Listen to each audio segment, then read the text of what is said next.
Hello and welcome to Cupcake Addiction's How to Ice a Board preparation tutorial. We'll be showing you how to take this standard silver masonite cake board and theme it to suit whichever design or colour scheme that you're going with to pop your cake or cupcakes on. Tools and equipment that we will be using today. I have some coloured fondant which I'm going to use to cover the board. I have some ribbon. When it comes to ribbon, don't be afraid to think outside the square. You can see I've gone with something a little bit scrapbooky there rather than a straight satin ribbon. Obviously you can choose whatever you like. I've got some corn flour in a little cappuccino chocolate shaker just to prepare my work surface so that my fondant doesn't stick. I have a fondant roller. A fondant roller is the same as a household roller, but it is a bit smaller and they're generally made out of either plastic or metal. Once again, they're just a better non-stick option for the fondant, but you can use a household rolling pin if that is all you have. I've got a paintbrush, a butter knife, I've got a little bit of non-toxic water-based glue, and I've got some water, just cold water from the tap. Let's get started. Firstly, I'm going to prepare my work area with just a bit of corn flour. Don't use too much. We just want to make it so that the fondant's not going to stick. I always keep my fondant in a snap lock or sandwich bag to keep the air from getting into it, to keep it from, I suppose, spoiling. I'm going to knead my fondant just for a couple of seconds just to warm it up. Makes it a little bit easier to roll and stops it from cracking when I roll it out. Once I'm happy that I've kneaded that and that it's feeling quite pliable, I'm just going to roll it into a bit of a ball.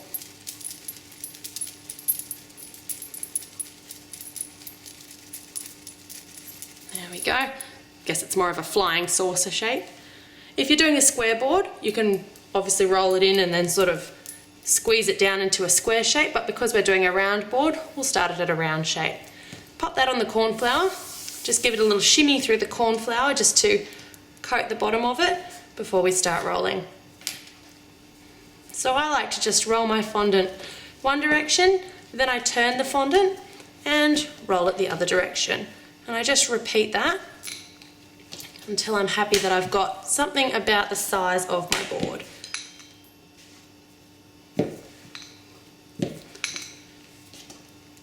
If you have visited our Facebook page or our website, you'll notice that we never ever send out a cake or cupcakes on plain silver boards. I think you go to all that effort to really make the cake personal to your customer, to design all of your colours and theme them all together. And then you put it out on a plain silver board that everybody has. So I always like to give it a little bit of colour. It really just sets the cake off nicely. Alright, so if you want to see if that's going to fit, take your board and just pop it over. Now you can see there, I could probably use a little bit more rolling. I'm not too worried about that because I am going to roll it again once the fondant is on the board. So I'm going to take my paintbrush, dip it in the water, and I'm just going to put some water on the board. You don't want too much, but you do want to make sure that you cover that board nicely with just a thin sheen of water, I suppose. So you can see there, I'm just going all the way around. You particularly want to make sure that you've got the edges. Alright, so I'm happy that it's not dripping, but it is covered in water. Now I'm going to take my piece of fondant and I'm just going to lay it over the board. Now as I mentioned, you've got your little sides there that aren't quite covered. Take your roller and just roll it out. You don't want your fondant to be too thick on the board because it is really just covering the board. So we don't want to waste fondant, it's not cheap. We just want to give it that colour. So once I'm happy that's going all the way out to the edges, just give it a big roll over and just smooth it off with your hands.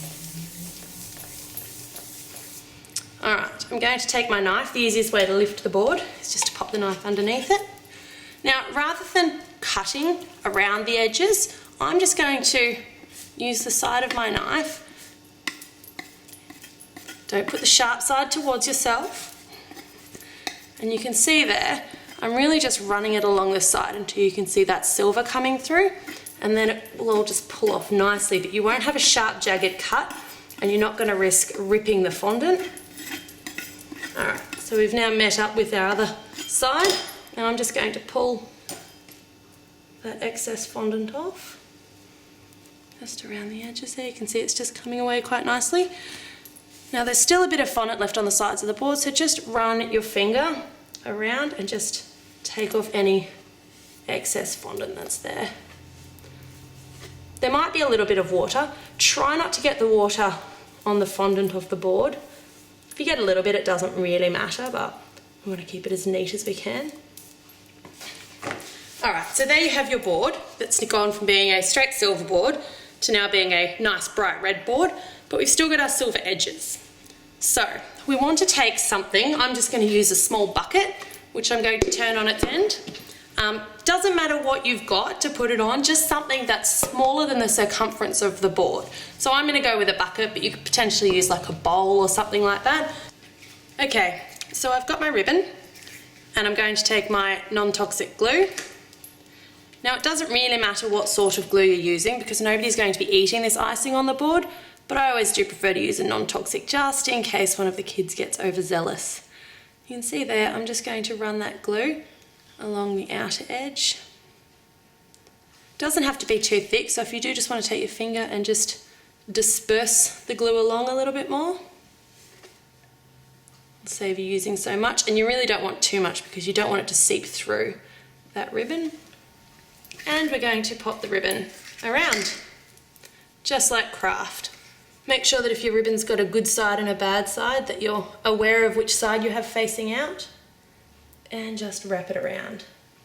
I do find it's always best to try and get down at eye level with your ribbon and your board, just to make sure that you're not putting it on unevenly.